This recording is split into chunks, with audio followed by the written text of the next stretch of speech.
Happy Thursday to each one of you. As I look out at the crowd this morning, I see quite a few blue shirts, and I will remind you that that is in recognition of our friends that have rare diseases. Let me make sure rare disorders, rare diseases and disorder. So today is a day to recognize those, to show our support for friends and family that maybe have a rare disease or a rare disorder. So if you were able to wear a blue shirt today, thank you so much. If you weren't, then you can still show your support by a friendly smile or a hello whenever you see our friends in the Imago Dei program today.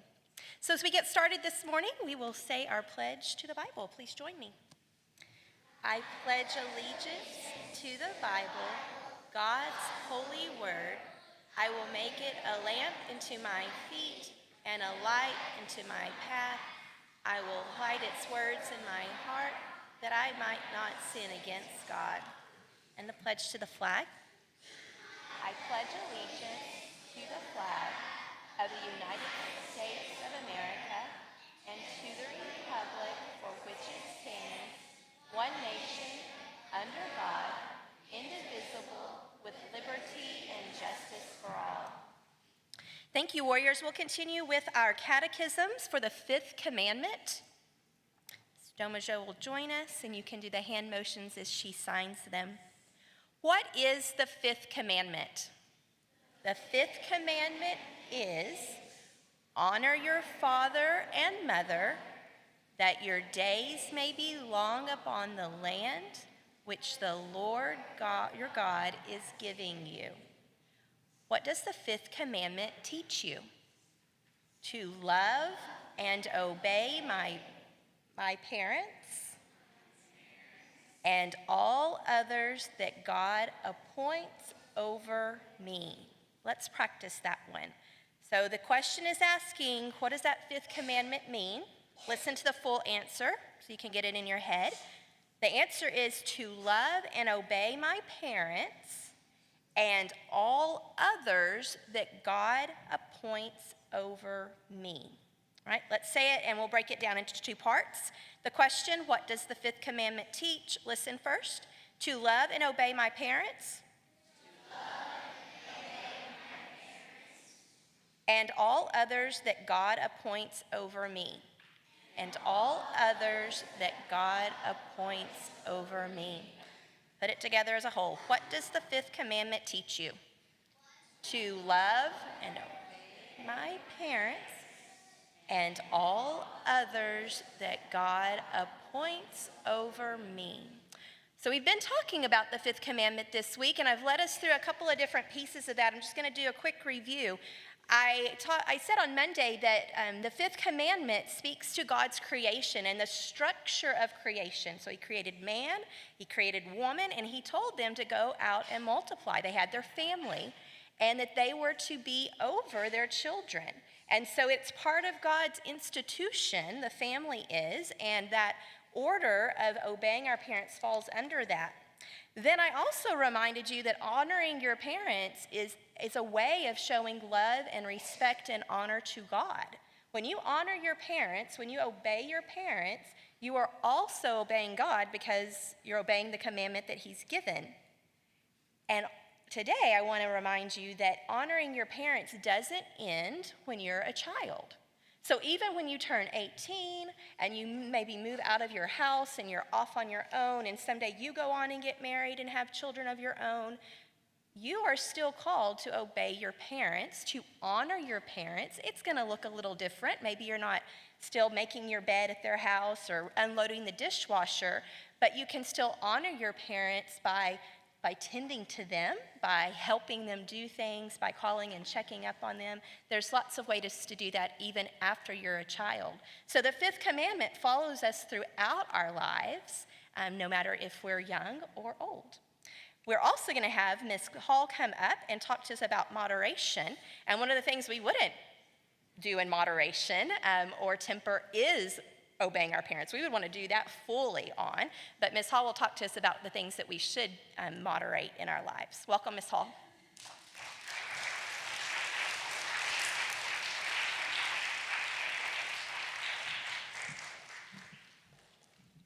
All right, good morning, warriors.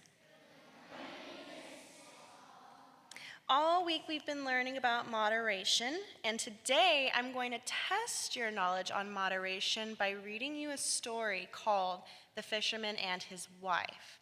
And while I read, I want you to think about it and decide if the fisherman and his wife are showing moderation or not. Once upon a time, there was a poor fisherman who lived with his wife in a hovel close to the sea. One day while fishing, the fisherman caught a flounder who surprisingly spoke to him. "Pray, let me live. I am not a real fish, but an enchanted prince," said the flounder. Startled, the fisherman kindly replied, "Well, go then. You're no good to me if you can talk." When the fisherman returned home and recounted his strange encounter, his wife was unsatisfied. "Go back and tell the flounder we want a nice little cottage," she demanded. The fisherman was hesitant but complied. Returning to the sea, he called, "Flounder, flounder in the sea, come, I pray thee, here to me, for my good wife, good Isabel, wills not as I'd have her will." The flounder appeared and granted his wish. The fisherman returned to find a lovely cottage in the place of the hovel. For a while, they were content.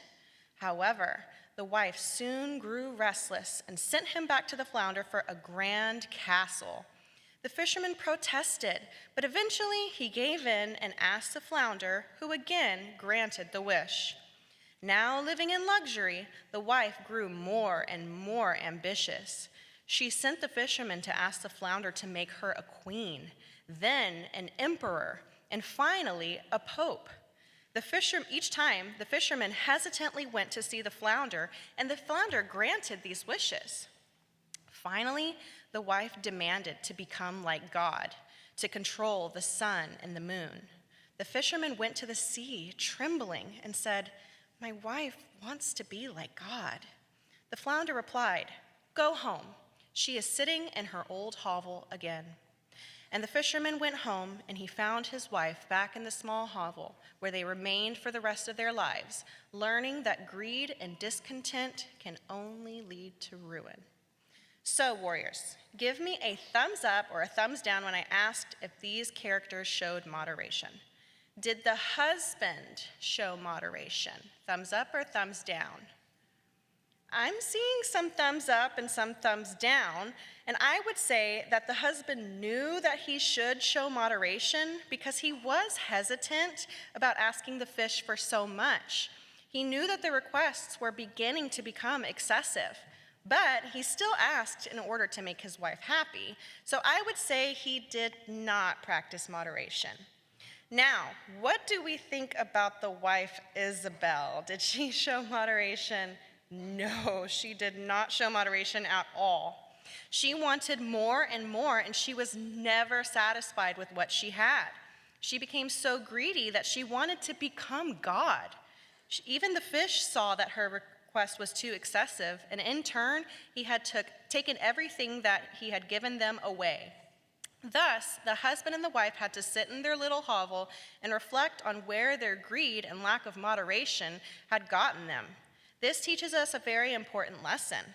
We should always be grateful for what we have and what the Lord has given us. We should not want more and more. Practicing moderation is the key to a wholesome and happy life. Have a blessed day, warriors.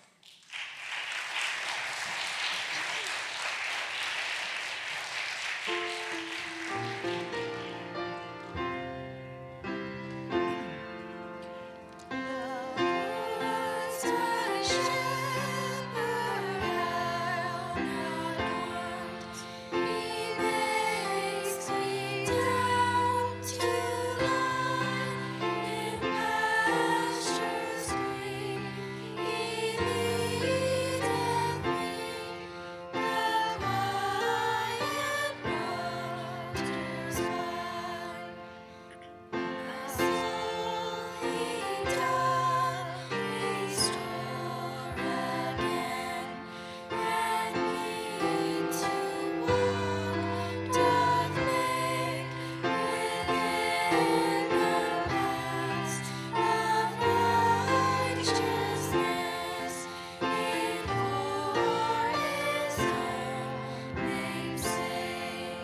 Sound off this week, warriors. We've done it, I think, just one day, so I want to make sure that we go over it and know it together.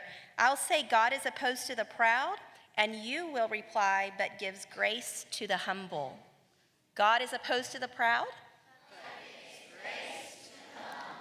When we think of pride, boys and girls, we also need to think about the fact of what it keeps us from doing. It often will keep us from recognizing that we need moderation in our lives because we think we just need everything. Whatever I want, I should get. And it would also keep us from being able to honor and obey our parents, like the fifth commandment is teaching us. So pride is definitely something that we want to stay away from, knowing that God opposes it, but also knowing it'll cause us to do things that are not right. Have a wonderful Thursday. Peace be with you.